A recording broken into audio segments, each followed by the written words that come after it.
Hello everyone, আসসালামু আলাইকুম রহমতুল্লাহি ওয়া বারাকাতুহু। সানাস কিচেন অ্যান্ড ব্লগ চ্যানেলে নতুন আরও একটা ব্লগ দেখার জন্য সবাইকে আমন্ত্রণ জানাচ্ছি। আশা করছি যে যেখান থেকে আমার ভিডিওটি দেখছেন সবাই খুব ভালো আছেন, সুস্থ আছেন। আমরাও আলহামদুলিল্লাহ অনেক ভালো আছি। আজকে ব্লগটা শুরু করছি কিছু কাজ দিয়ে, দুপুরে রান্নাবান্নার প্রস্তুতি নিয়ে। তো গতকাল রাতে আমার হাজব্যান্ড চিকেন নিয়ে এসেছিলেন। তো ব্রয়লার ছিল 2টা আর কক ছিল 3টা। তো আমি এখানে সবগুলো কেটে পরিষ্কার করে রেখে দিব, সেই জন্য আর কি ভিজিয়ে রেখেছি।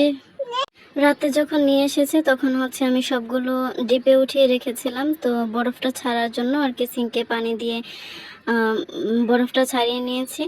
তারপর এখানে যে ব্রয়লারগুলো কেটে বড় বড় পিস করে রাখলাম, কারণ ব্রয়লার চিকেনটা যেহেতু আমার হাজব্যান্ড পছন্দ করেন না, এটা আমি রান্না খুব কম করি। এটা দিয়ে ফ্রাই, তারপর নাস্তা টাইপের কিছু আইটেম বানাই। আর বুকের মাংসটা আলাদা করে কেটে রেখেছি। তো এইভাবে রেখে দিলাম, যদি কখনো রান্না করা হয় তখন আবার কেটে রান্না করতে পারবো। তো এই ব্যাপার। আর পাশে আমি কক মুরগিগুলো কেটে রেখেছিলাম। ককগুলো আমি একসাথে সব কেটে রেখেছি। তারপরে আমার প্রয়োজন মতো আমি ভাগ করে রাখবো। এখন আপাতত এইভাবে রাখলাম। তো দুপুরে রান্না লেট হয়ে গিয়েছিল তাই। আর কিছু পা দেখতে পেয়েছিলেন, আমি সেটা গরম পানিতে ভিজিয়ে রেখেছিলাম। ফুটন্ত পানিতে আর কি কিছুক্ষণ ভিজিয়ে রাখলে এটা এমনিতেই ছেড়ে যায়, মানে বাছা যায় খুব সুন্দরভাবে। তো আজকে আমি আপনাদের সাথে এই মুরগির পা, তারপর গিলা, মাথা আর ঘাড় এগুলো রান্না করে শেয়ার করব রেসিপিটা আর কি। তো এই জিনিসগুলো দেখা যায় যে ফ্রিজের এক কোনায় পড়ে থাকতে থাকতে শেষে ফেলে দিতে হয়।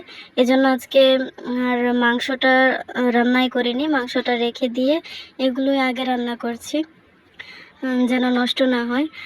আর পাগুলো আমি পছন্দ করি, আমার হাজব্যান্ড পছন্দ করেন না, খান না। আর মাথা উনি খান, কিন্তু আমি খাই না। তো সেজন্য আর কি দুজনের পছন্দ অনুযায়ী আর কি রান্নাটা করছি। এখানে আমি মাংসের যত মশলা লাগে সব কিছু দিয়েছি, তবে এই রান্নাগুলোতে এই জিনিসগুলো রান্না করতে আর কি একটু মশলাটা পরিমাণে বেশি লাগে, তো আসলে খেতে ভালো লাগে না। আর গরম মশলাটা একটু বেশি ইউজ করতে হয় মাংসের তুলনায়। এই ব্যাপার। তো এই তো আমি মশলাটা ভালোভাবে কষিয়ে এখানে সবগুলো দিয়ে দিলাম। দেখতে পাচ্ছেন খুব সুন্দর করে বেছে ধুয়ে নিয়েছি। তো মুরগির যে সাথে ডানা ছিল, কয়েকটা ডানাও দিয়েছি, হাত আর কি। কারণ আমার ছেলে তো এসব খাবে না, তো সেজন্য ওর জন্য মাংসের 2-1টা পিস আর সাথে ডানা দিয়েছি। আর গত দিনের বিরিয়ানি কিছুটা বেঁচে গিয়েছিল, সেজন্য এটা ডিপে তুলে রেখেছিলাম। এখন এটা গরম করে নিব স্পেশালি ছেলের জন্য। তো আজকে এগুলোই খাওয়া দাওয়া। তো যেহেতু বিরিয়ানি আছে সেজন্য আর অন্য কিছু রান্না করলাম না, নইলে তো একটু মাংস রান্না করা হতো। সেজন্য আর কি শুধু পা আর মাথা, গেলা, ঘাড় এগুলোই রান্না করলাম। তো এই তো সিদ্ধটা হয়ে গেছে খুব সুন্দর করে। আমি একটু হালকা ঝোল রাখবো, গামাখা ঝোল আর কি। যারা কখনো মুরগির পা খাননি তারা এভাবে ট্রাই করতে পারেন, অনেক মজার হয়। এই ভিডিওটা এখানে শেষ করছি। ভালো লাগলে লাইক, কমেন্ট, শেয়ার করে দিবেন। ভালো থাকবেন সবাই। আল্লাহ হাফেজ, আসসালামু আলাইকুম।